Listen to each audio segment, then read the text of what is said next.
¿Cómo es posible que bajo la ley electoral un partido que buscaba beneficiarse de un fraude para hacerse de la presidencia del país pueda seguir en la carrera? Pero un partido, una agrupación política que participó de lo que la OEA señala como un fraude, no debería de tener personería jurídica, no debería de existir en una boleta. Es increíble. Eso es lo más grave. Esa es la gran tragedia boliviana. Y eso es la maldición latinoamericana. Que no importa la figura política o la agrupación política, no importa si tienen casos en su contra, investigaciones, si participaron de actos ilegales, reaparecen en los escenarios políticos sin ninguna limitación. Ya a Evo Morales le han dicho, no, usted no puede buscar ser senador. Vaya, pero no sé a quién le extraña, ¿no? Sobre todo con todos los casos pendientes que hay en su contra, que se tienen que dirimir ante la justicia y determinar a la justicia si son o no son. Eso no lo sabemos. Pero un partido, una agrupación política que participó de lo que la OEA señala como un fraude, no debería de tener personería jurídica, no debería de existir en una boleta. Es increíble que si yo trato de hacer trampa, después me dejen volver a entrar a concursar, ¿no? Resultado de que, Fernando, ¿qué asume usted que ha pasado en Bolivia, que no se ha logrado? Porque el tribunal, cuando uno consulta, habla de procesos que todavía están en curso y hay algunos tiempos que tienen que ir cumpliéndose. Pero lo cierto es que los tiempos no van a alcanzar, por lo menos eso es lo que nos deja ver la realidad. Los tiempos no van a alcanzar y vamos a llegar a las elecciones con la participación del movimiento al socialismo. ¿Qué es lo que pasa? Aquí hay un tema muy sencillo. Yo coincido contigo. Yo hablé incluso en el programa de eso precisamente. Me decían, precisamente Salvador Romero me decía, bueno, Fernando, es que hay procesos y hay tiempos. No, es que los tiempos no dan. Es que los tiempos no les van a alcanzar, ¿no? Y a veces estos tiempos se manejan así para lavarse las manos como Poncio Pilatos, ¿no? Y no meterse en un problema mayor. Porque hace falta a veces pantalones para tomar decisiones legales que determinen el futuro histórico de un país. Y a veces los tiempos son lo más conveniente para lavarse las manos como Poncio Pilatos. La realidad es que nuestros países y nuestros legisladores y nuestros partidos y nuestros gobiernos son cobardes. Son cobardes y no buscan legislar en el marco electoral. No buscan reformar precisamente las leyes, las reglas del juego, para que no se repitan estas historias. Fíjate lo grave que es esto, que se busca incluso justicia fuera del país. Tiene que venir una OEA a decirles, aquí hubo un intento de fraude. Tienen que ir a buscar a la Corte Interamericana de Derechos Humanos para que les digan si es o no un derecho humano el buscar la reelección.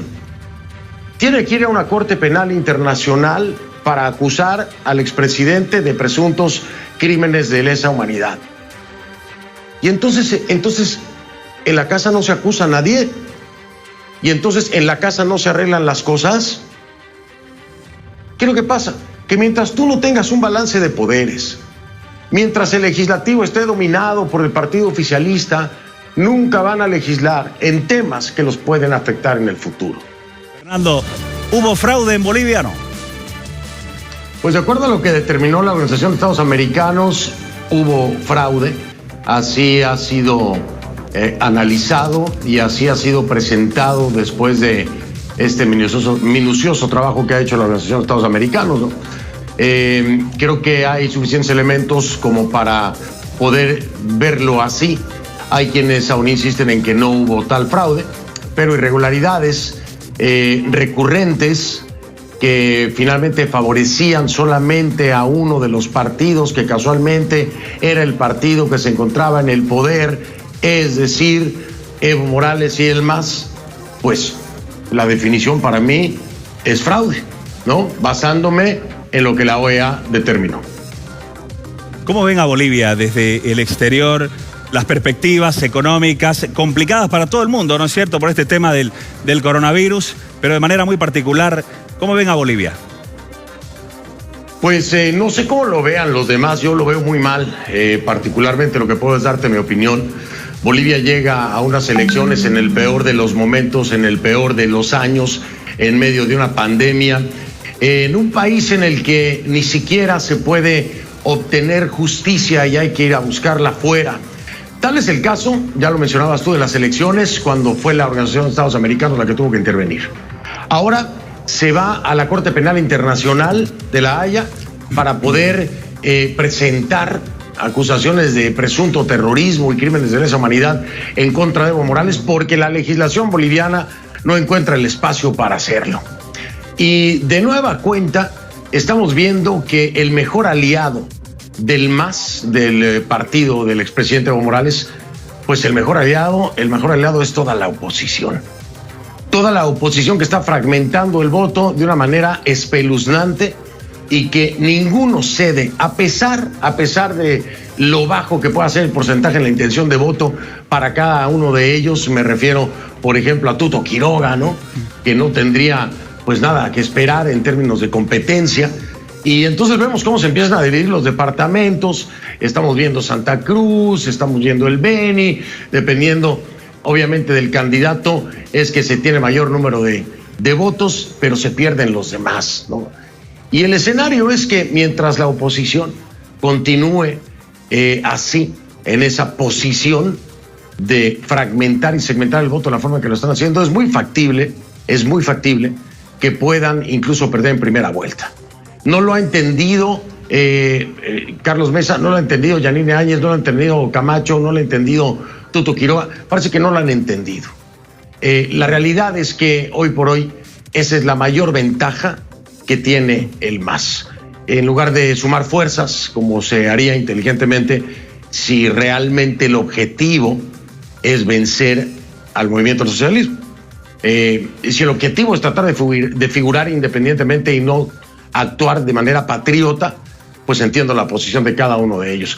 Desde afuera así lo veo, y no solamente eso, estamos viendo a un gobierno, el actual gobierno de Yanine Áñez, gobierno interino o no, pero finalmente de Yanine Áñez, que no ha podido resolver las grandes ecuaciones que se encuentran pendientes en Bolivia. Una gran ecuación de inclusión. El mensaje no se dio, o no se dio como se debía. No se pudo convencer a ese electorado que tal vez estaba dispuesto a buscar una nueva opción, y lo que han sentido es un rechazo. Están prácticamente secuestrados a los caprichos de un grupo que cuando se le da la gana pone el país de cabeza. No se ha podido enderezar en términos de justicia al país para evitar cosas tan graves como las que vimos en el bloqueo de carreteras, para que no llegaran los insumos médicos, para que no llegaran alimentos, para que desgraciadamente se dieran terribles historias en donde personas perdieron la vida precisamente por estos bloqueos. Y cada vez que se les da la gana lo hacen, y lo seguirán haciendo mientras no se ponga en orden el país. Un actual gobierno de Yanine Áñez que no logró resolver las grandes ecuaciones, insisto, en términos también de legislación, de justicia. Un país que, por un lado, pretende, intenta y quiere generar un cambio desde la perspectiva del gobierno de Yanine Áñez, y que por el otro lado no puede porque el legislativo lo sigue controlando, el movimiento al socialismo, porque las estructuras y las instituciones continúan siendo el movimiento al socialismo. ¿Cómo llega a Bolivia a las elecciones? ¿Cómo lo veo desde fuera? En el peor de los escenarios, porque a eso hay que sumarle precisamente la pandemia. Atención, porque en Uno Decide, Fernando del Rincón está indicando que la oposición, así como viene, estaría prácticamente entregando en bandeja de plata el regreso al movimiento, al socialismo, al poder. ¿Qué tan malo sería para Bolivia que el MAS regrese al poder desde su perspectiva, Fernando? Pues yo no te puedo decir que sea malo que regrese el movimiento al socialismo.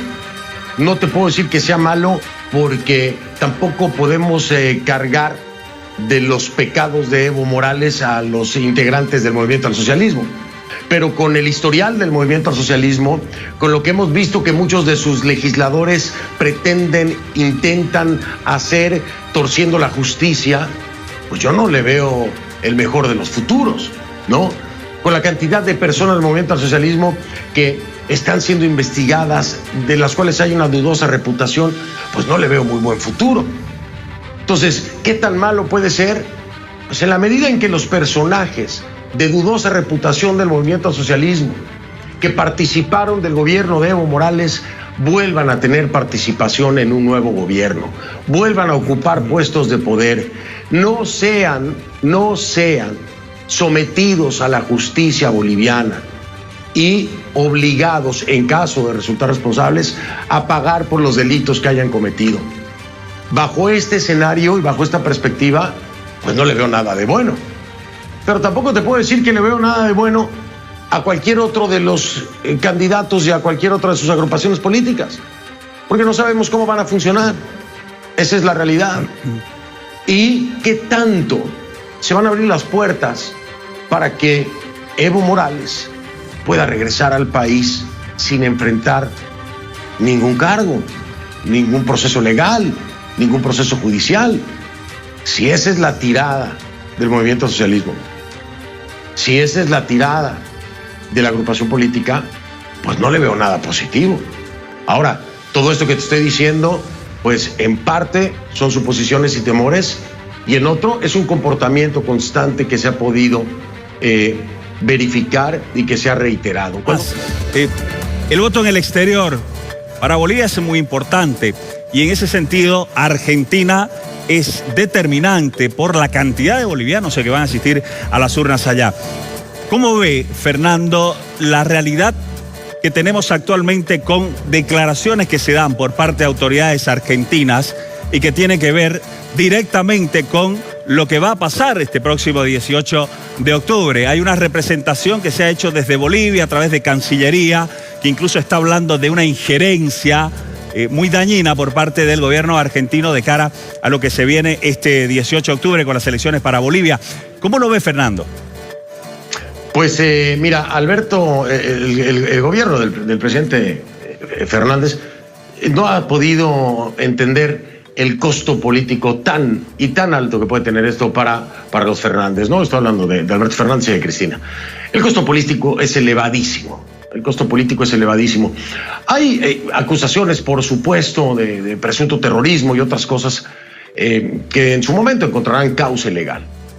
Pero una acusación de presunta pedofilia cobra otras dimensiones completamente diferentes, a nivel social y a nivel moral. El gobierno de los Fernández no se ha dado cuenta de que podría potencialmente y presuntamente estar encubriendo a un pedófilo si se llega a comprobar por parte de la justicia que esto es así. Si esto llegara a comprobarse, ¿con qué cara los Fernández van a salir a explicarle al mundo, no solamente a los bolivianos, al mundo, que estuvieron encubriendo y protegiendo a este personaje? Le están apostando a algo que les puede costar más de lo que ya les está costando el gobierno. Hoy por hoy estamos viendo importantes y nutridas protestas en la Argentina. Ya hay inconformidad, ya hay molestia. Si esto llegara a comprobarse por parte de la justicia boliviana y se encontrara culpable a Evo Morales, el costo para los Fernández no lo han medido. No lo han medido, y la oposición argentina empieza cada vez a presionar más para que no se siga dando cabida no solamente a las expresiones políticas de Evo Morales desde la Argentina, no, sino a la presencia física de Morales en la Argentina. Esto es un tema muy importante. De ahí que sí se puede interpretar como una injerencia directamente del gobierno de los Fernández. Yo no iría tan allá, porque lo que está pasando aquí es que tienes a otro jefe de campaña, ¿no? En Argentina, ¿quién es? Pues es Evo Morales. Evo Morales, que desde allá está operando para coordinar el voto, para convencer a la masa de bolivianos que se encuentran en Argentina. Que le están facilitando las cosas el gobierno de Alberto Fernández, sí, se las está facilitando tristemente.